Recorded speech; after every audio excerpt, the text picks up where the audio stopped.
This is the law of karma. And who owns this karma? The agent, the person who feels, I did it. I am the doer. Who is this person? In our present context of Turīya and the three aspects of the self, it's the waker. Right now, the waker. However much we may do philosophy, if I do something nice, I feel good. If I do something naughty, afterwards I feel guilty. So I own the action and I seem to get the results. Now, this waker is not the ultimate reality. According to the Mandukya Upanishad, you are not really the waker.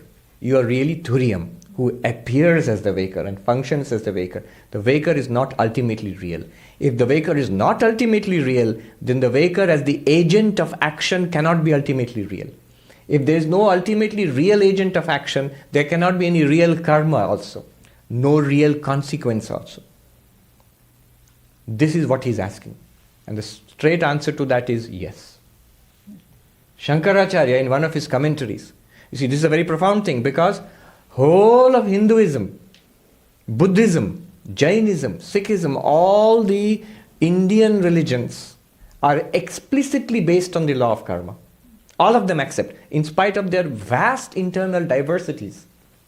Buddhism does not accept God. It does not accept a permanent, unchanging self.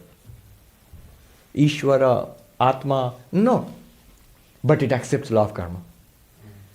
And what this Mandukya does is, it smashes the law of karma to bits. It gets rid of the law of karma